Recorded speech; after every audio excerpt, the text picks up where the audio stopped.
Hi, I am Rebecca from ChemKnits, and today we are going to play with the highly pigmented plant red cabbage.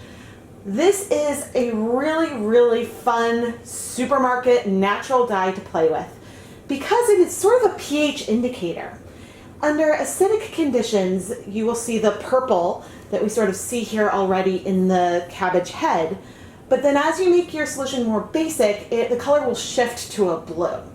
And so this is a property that gets people really excited with playing with red cabbage.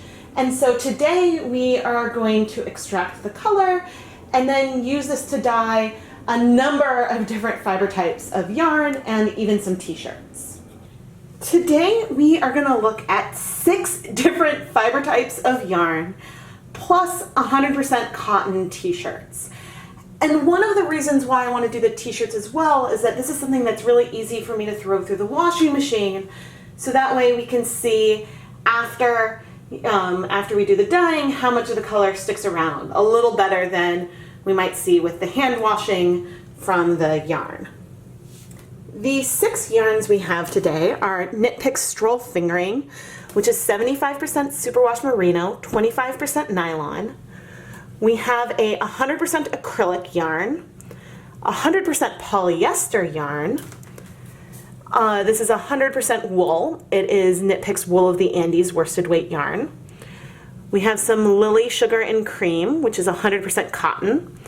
And then we have some Swish DK, which is 100% superwash merino. Now, I'm expecting to see some color in our natural fibers. So in a little bit in everything that is not acrylic or polyester. But I know from numerous experiments that the 100% Peruvian highland wool, Wool of the Andes, absorbs a little less color than its superwash friends. I think something about the superwash treatment makes it a little easier for these yarns to absorb color. So I'm curious if we'll see much of a difference there. And I wanted to expand the number of wool compared to what I did when we dyed yarn with avocado. I'm about to go set up the red cabbage dye bath, which will probably simmer for 20 to 30 minutes. And during all that time, all of this fiber will be pre-soaking in just plain tap water. I'm going to chop up this red cabbage into some smaller pieces. I'm planning to use the entire head. Let me cut out this little core. I'm wondering, people said that this could stain your hands, so maybe it would be prudent to wear gloves, but you know, I'm not sure how small to chop it up. Maybe I'll do sort of a mixture of some bigger and some smaller pieces. But I'm putting it all inside a steamer basket in a low pot. This way, when it's time to strain out the material, I can lift the basket up and that'll be one layer of color or of like matter removal. And I think I'm going to go ahead and keep these sections. We might still get some nice color out of it. But anyway, maybe I'll need to do this in 2 batches. We'll see how much of the cabbage I can fit in this pot. I have only chopped up about half of the cabbage, so I think I'm going to do this in batches, which honestly works out because I am going to be setting up 2 dye pots in a little while. So I just added 8 cups of water to this basket, and you can see that it did not cover up the vegetation yet, so I'm going to go get some more. I'm here with another 8 cups of tap water. Oh.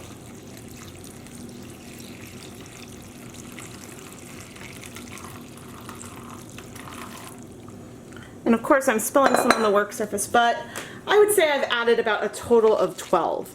And I think that things will shrink a bit as it gets heated up. I just turned on the heat on high to start heating everything up. There are some bigger strips, some smaller patches in here, Maybe the second batch I will go ahead and make them a bit smaller. Whoops. But once it starts to simmer, I'm going to come and keep stirring the material. I'm expecting it to start to wilt and shrink down after not too long. And actually, I'm going to go ahead and put the, okay, maybe that's not the lid for this pot, but I'm going to put a lid on it.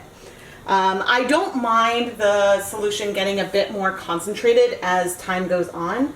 However, for now, I would like to try to keep some of that water around.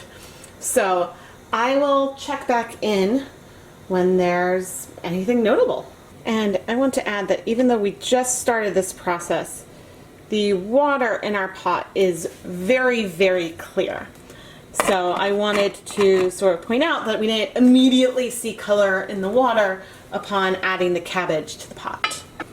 After about 10 minutes, the pot has started to simmer, and I'm now reducing the heat from high to low to keep things at a low simmer. You can see that the cabbage itself is starting to get a fair amount softer, and I don't know if it's looking paler, but I do know because I peeked the water. Oh, it got a lot darker in a little bit. The water is starting to take a really nice purple shade from the cabbage.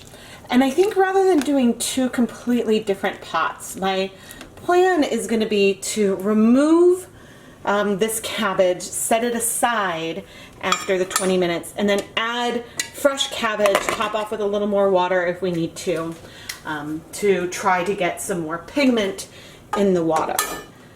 20 minutes are up, and the pigment, that's very pigmented.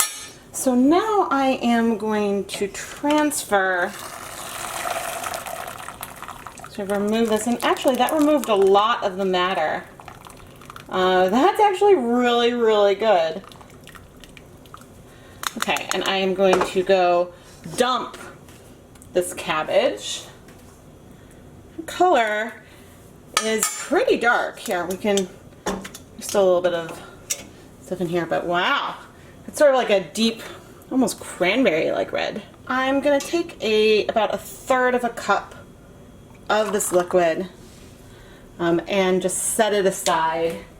This way we have something to compare when we add some more cabbage to try to create some more color.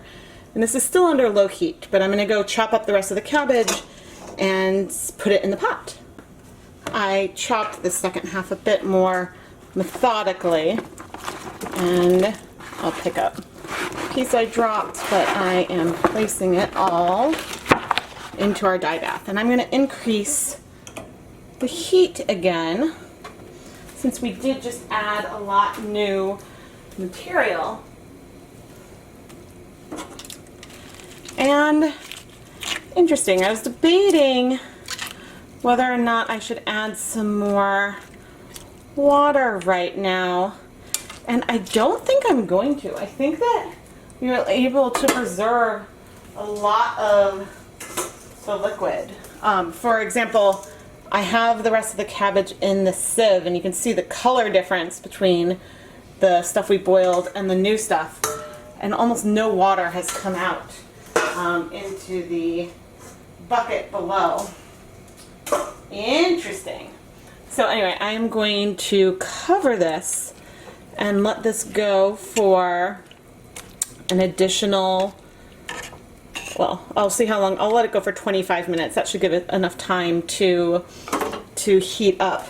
But I am intrigued. I'm very, very intrigued. We can always add more water to our other pots when we start dyeing our fiber. But let's cover this up. And again, I'm going to keep stirring it during this time. The 25 minutes are up. And I would say that this cabbage seems to have a bit more color in it still than the stuff I started with. Here was some from the round one. Of course, this has cooled. We'll see how this color might shift as it cools with it. I'm going to turn off the heat, and I'm going to raise this up to let the liquid drain out. Right here I have 1/3 of a cup for after the first batch and 1/3 of a cup now.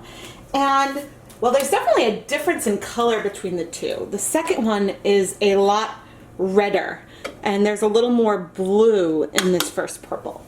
So I'm not sure if it's as much a pigment change, but I think there's probably a pH difference between these two. But now I'm going to go ahead and just mix them together. Sort of divide this in half.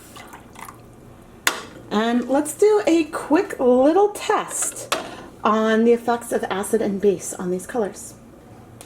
Let's start by adding a pinch. This is a pinch of baking soda to one of them. And check that out! This is no longer purple. We have successfully shifted the color to a blue. See that there? That is cool. That is so cool. Let's go ahead and add let's do a tablespoon, just because that's a little less than a tablespoon of vinegar to the other one, and whoa, that got a lot pinker. So, oh, maybe I should have prepped 3, because it looks like we have 3 different shades here. Adding more acid brought this to a bright pink, and adding some base made us a blue. And it looks like somewhere in the middle we have a purple. Whoa, interesting. Okay, you can see that my brain is whirling now. Let's see if these can be shifted. So to our, okay, this might foam a bit. Let's try adding some vinegar to, yep. Okay, we added some vinegar back to our first one, and that shifted the color back to a purple. So we definitely have a pH indicator here, and this is something that you can play around with and go back and forth and really play with color. And yeah, I am now excited to see what we can do with fiber and this dye. I just added about 4 cups of our cabbage juice to each of 2 pots. And now I'm going to make our acid and base baths. So I'm going to add, alright, I guess it's 2 generous tablespoons of white vinegar to the first. And with a spoon, you can see we have now a really nice pink. And then I'm going to go ahead and add,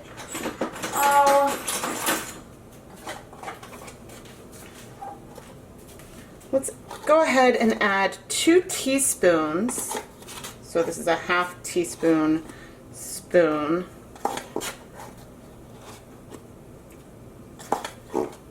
Well, let's start with 1 1/2 and see where that brings us. So this is 1 1/2 teaspoons of just plain pure baking soda.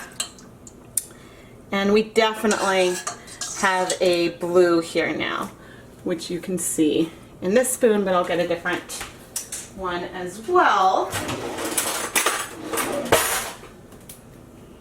Yeah, here you can see that deep, it's like a marine blue. It's really, really lovely.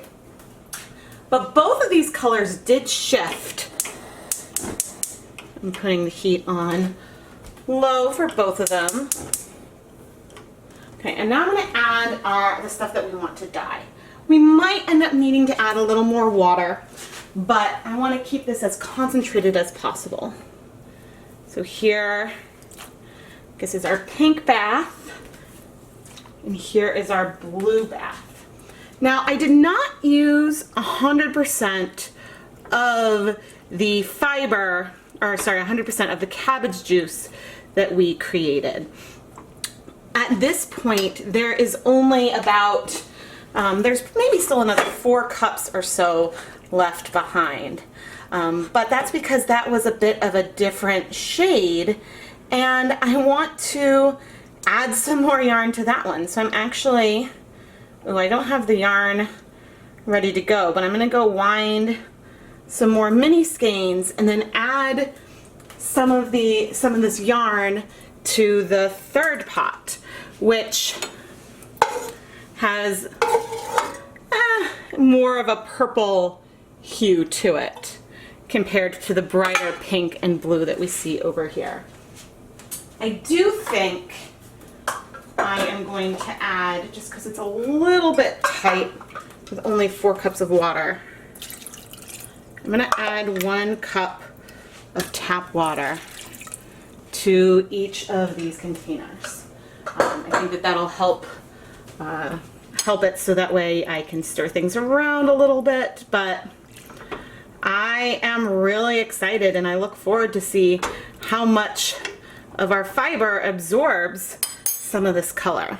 So I'm still bringing everything up to temperature, but I want to let this simmer for at least 20 minutes, and I'm going to stir it in between.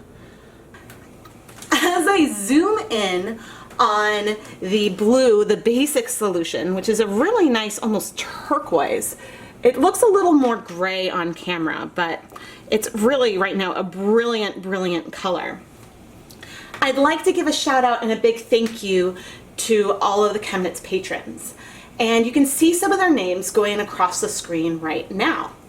If you would like to get a shout out in a ChemKnits dyeing video like one of these, and get early access to new dyeing content, exclusive behind the scenes sneak peeks, check out the ChemKnits Patreon. You can find a link both in the video description and in the iCard. Patreon is a platform that allows fans to connect with the creators that they love. And it's a way that people can help support new and exciting content. So thank you so much, patrons, for choosing grocery store dyes. I am way more excited playing with red cabbage than I expected this would be. And I think that I'm really, really looking forward to see the results. Right now I'm stirring our acidic bath, which is a beautiful rose pink. I know I might be sad when some of these colors start to rinse out, because I'm sure that not all the pigment will stick around, but hopefully some of these will keep some of the color for a little while. Anyway, I'm going to let these, and I'm going to reduce the heat on this one as well, and I'm going to let these simmer for another 10 minutes or so. I have just under 2 cups left of the neutral, when I say neutral in quotes, because it's not actually neutral. It is whatever the pH of my tap water is, plus however the cabbage affected it. But I decided, and I haven't pre-soaked these as long, but I've got another shirt and 6 more mini skeins of yarn. And I'm going to go ahead and add this to this final vat. I need a new spoon here, but you can see, and I'm going to need to add some water, that we've got a purple versus the pink and blue that we had before. So I'm going to add some more water to this pot now. I'm adding 3 cups of water, which will bring the total volume of this container similar to what's in the other 2. But there's probably only about half of the pigment here. But there is no doubt that we have a purple, a pink, and a blue right now. So I am, and this is about, I guess at this stage, about 25 minutes behind the other 2 pots. So yeah, I'll zoom out and talk more about my plans. Here are the 3 pots right now. We have our neutral purple, our acidic pink, and our basic blue. And the purple, again, has half the pigment as the other 2 colors. So if it works well, I expect it'll be paler in intensity versus the other 2 anyway. without taking into account the other aspects of this dyeing project. Since the front two pots have now been on heat at just below a simmer or at a low simmer for, you know, they've been at that temperature for at least 20 minutes. I'm going to turn off the heat on these two pots, but I'm going to leave all the fiber to cool off in the pots at least for a while. And I'm going to heat, I'm actually probably going to switch burners, but I'm going to heat the purple pot for 25 minutes to sort of bring it up to where the other two were. It has been 25 minutes and I'm going to turn off the heat from our purple pot. The colors here do feel less vibrant than in the other pots, but again, we talked about how there's less of our cabbage juice, etc. in there. Now I'm going to let this one, in addition to the other two, cool completely before we try washing the fiber and see how much color has bound. Because it looks like we've got really intense color in some of these pots now, but we've got intense color in the liquid itself. Here in this pink, you know, we still have a really, really bright pink. And even in this more dilute purple, there's a lot of color here. So even if this fiber is just acting like a sponge, it'll look really dark. So yeah, I'm gonna let this all cool. Look at that pretty gradient. All of our pots are now cool, and it's time to wring out the extra liquids so we can start washing. I have 3 separate containers to put the fiber, because I should add that I honestly don't know what would happen if, you know, at this stage I did something to the fiber. But wringing out a lot of the liquid, it looks like the shirt for the intermediate one is purple, and I see, maybe we've got some gray and lavender tones in the cotton. And now I'm going to go for the acidic one. I'll rinse my hands off before I go into the blue one. And just after wringing it out, I do see some good color in the cotton, and I see some color in the yarn, various shades of pink. I expect that some more of that will rinse out. And here is our blue, which is actually looking quite green. Whoa. Honestly, it feels a little slimy too, versus the other ones. Interesting. Oh, it's definitely looking more of a green than a blue right now. But I'm going to go and I guess zoom in on each of these. I guess I didn't bring this one out quite as much.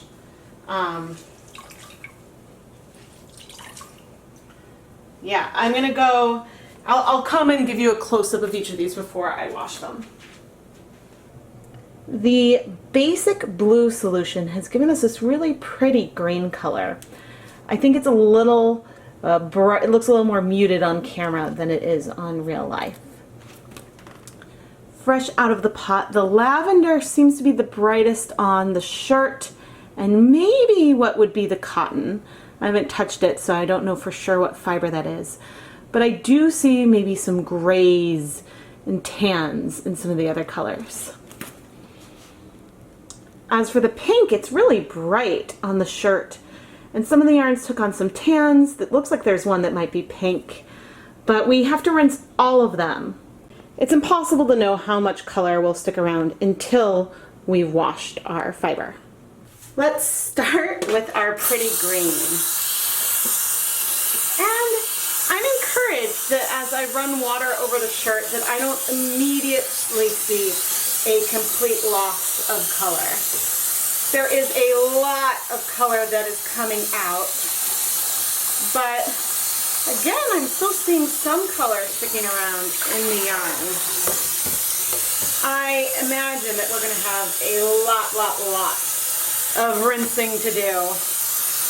But I plan at this point to just do some hand washing and let things air dry And then with the shirts, I think after they've line dried and we make some initial conclusions, I will then I will try to machine wash it to see how much color will come out. Not sure what, some of my miniskeins are a bit tangled. Aha.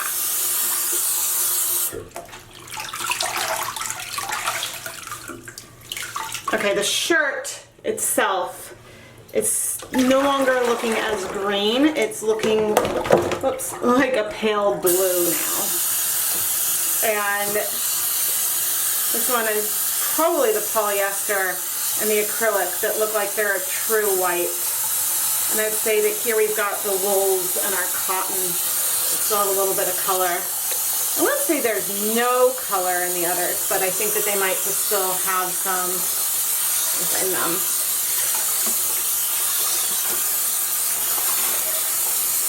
Anyway, and again, as I said in the introduction, I think that if you were to use some kind of mordant, you could intensify the color. One of the reasons why I decided not to try using a mordant is that I know that this is a pigment that will fade over time. So I wanted to see with how much color can you get just using some basic tools that you likely have already in your kitchen. And I think that this would be a really, really fun project to do with kids, and I'm already trying to think of a way to play around with this with my kids. But anyway, we're at a much paler rinse out color now. I think the difference between the blue and the more green is interesting. Although I wonder if the three yarns that are looking green right now are ones that are more of an off-white.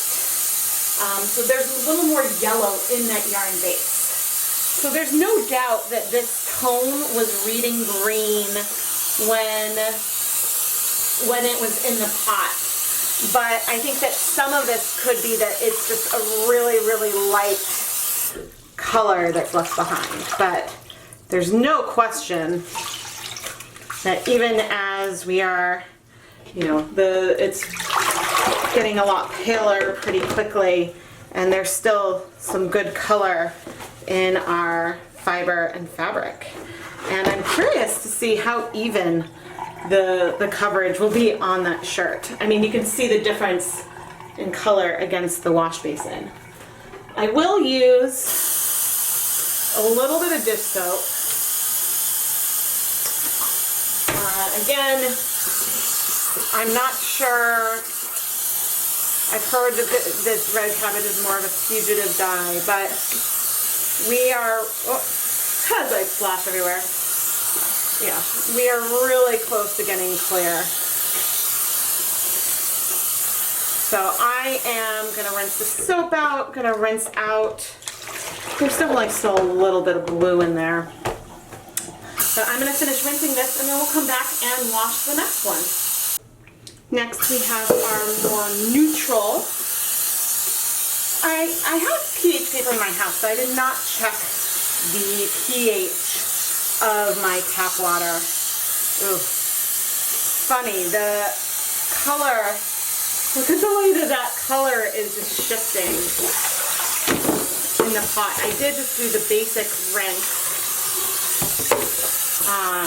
I'm not noticing a huge change on my yarn or my shirt, but the rinse water is unquestionably blue. So does this answer a question about the pH of my tap water? Is it basic? I don't know. But there's only a hint of color here that's sticking around in some of the yarn. A lot appears to be rinsing out. We still have a nice purple shade in the t-shirt, and it seems like the cotton yarn kept some purple. Looks like our sock yarn has sort of a gray, so the wools may have absorbed some tint here as well. But, you know, this again is the situation. Ooh, now it's looking green. The situation where we had, you know, we didn't have any acid present. I also didn't add any salt. I know sometimes people will add salt and they'll say, oh, it's a natural fixative. I'm curious how sodium chloride could help with that. But anyway, I am going to keep rinsing this until the water runs clear, just like with the last one, and then I'm going to hang it up to dry. But I will go ahead and use a little bit of some of this clear dish soap, just to, I guess it's like a stain treatment. I mean, we are effectively staining our garments here, but it's nice to see what color will stick behind after some treatment with soap. Oh, funny, is the shirt looking like it's taking on multiple hues? No, maybe it's just the shadows from the room. Anyway, I'm gonna keep rinsing. So I don't know if my colors are shifting through the washing or if this is just the result of washing out whatever will wash out. The colors in the wool, it looks like the wool yarns are definitely still a gray. They haven't shifted green, but our shirt is looking very much like a pale blue now. Are the pinks here to stay? Will the rinse water look blue? Let's find out. In some of the other ones we saw like a shift in the color, but this is really, really pretty.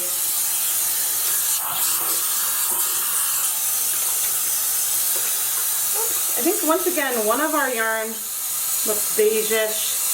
But we definitely, in the superwash wools, have gotten different hues each time. They're still, these ones that definitely have like a pinkish to them, where in the last one they looked a little more gray, and we had some more green at the beginning. So, I'm excited. I have no idea how long these colors will stick around, or how much fading we'll see as things dry. But the runoff here, oh, the runoff is starting to look blue. Look at that. You see the shift in the pink and the blue?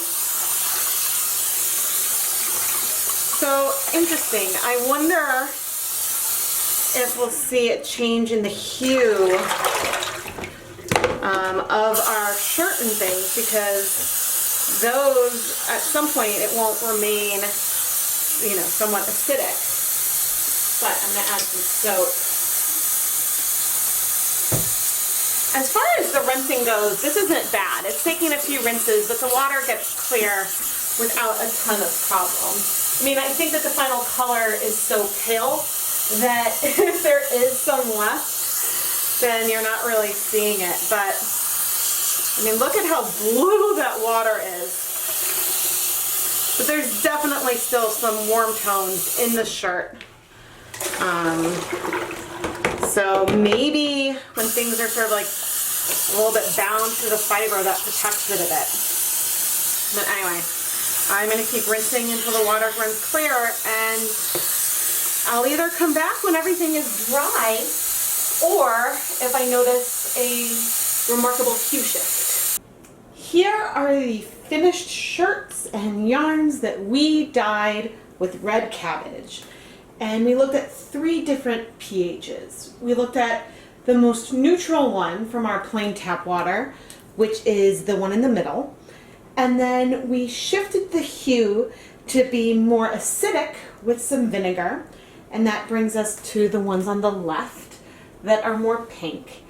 And then finally we added some baking soda to shift some of the color more blue, which resulted in this more of a green hue for us. Now, we do have 3 different colors on our yarn, but something else should be immediately apparent here, and that there is very little color left on the shirts that we dyed. A lot less color than there was from when I finished washing the shirts. I would say that even within an hour of letting these dry, the color in all of the cotton had lightened considerably. And these shirts were still wet. So I'm not sure if this is even the fugitive dye at display right now. Red cabbage and some other produce-based dyes can be called fugitive dyes because you can add color to fiber, but then through washing and time, the color will fade and disappear. Whereas there's some other natural dyes that are really light and color fast and will stand the test of time, like for example, indigo. I also did not add anything else to this fiber besides either vinegar, baking soda, water, and red cabbage. I didn't add any mordants or anything like that. And I think that using some kind of mordant on the fiber before dyeing it can intensify the color. So maybe we would be able to do that to get something that is more intense and vibrant in the future. The polyester and acrylic yarns that are in those top two rows took no color. They are as white as they were before we started. The cottons at the bottom did absorb some color, but with the exception of our acidic condition where we have a blush pink, the only place we really see color on the cotton shirts and yarn are in patches. So for example, we have a line of color here that's from where the shirt was hanging on the drying rack. So it was as though the color was moving throughout the wet shirt and deposited some color behind. And you see there's some patches of color on these other two cotton yarns, but that's a lot more like a stain than a dye job to me. Looking at just the t-shirts, I'm not even going to go and find a bare white t-shirt to compare to. There is minimal color under the basic and more neutral conditions. And we have this pale, pale pink from the acidic conditions, but that's also fairly patchy, and a patchiness in the way that varies from how it was drying, not from how it was dyed. So therefore, without some kind of mordant, I don't necessarily recommend trying this on cotton t-shirts. Initially, I thought I was going to go from the stage and do some washing machine tests to see how the colors fared. And I don't think it's even worth doing that because I think that, any brightening of the colors and it would be almost as though there was no color in here to start with. Nevertheless, I am beyond excited with this project. And I'm really, really happy that I tried doing this with t-shirts from the offset. And you can bet that I will be revisiting red cabbage in the future. Here's a bit of a closer look at the three cotton yarns. You can barely see the hint of color in some of them, and even the pink one has some blue patches on it. But overall, it's just like they took a little bit of staining. Things start to look pretty interesting when you look at just the wool. Here we have the three samples of the non-superwash Wool of the Andes worsted weight yarn, the Swish DK, and then the Stroll fingering weight yarn. And the Swish is 100% superwash merino, and this is 75% superwash merino, 25% nylon. In the more basic conditions, the colors are pretty similar throughout, but in the neutral and acidic condition, we see a little more pigment in our superwash and superwash blend yarns. In all three cases, we have different hues depending on the pH. And this is exciting. This is what we wanted to see. This is what makes red cabbage a lot of fun to play with. Even if I don't pre-mordant fiber to play with this soon, I imagine I'll be buying more red cabbage so that way I can play with these color changes with my kids as a home science project. The t-shirts might have been underwhelming, but these are not underwhelming at all. We have confidently three hues from one extracted compound. And as someone who has their background in natural product biosynthesis and would spend time extracting compounds that bacteria or plants made, It's just fun when something works out like this.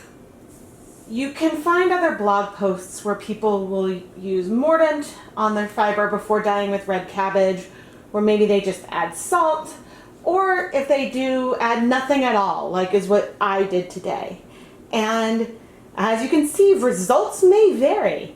Other people saw better colors on the cotton than I did here. And ultimately, none of these colors compare to the brilliant, bright shades that we had in the pot.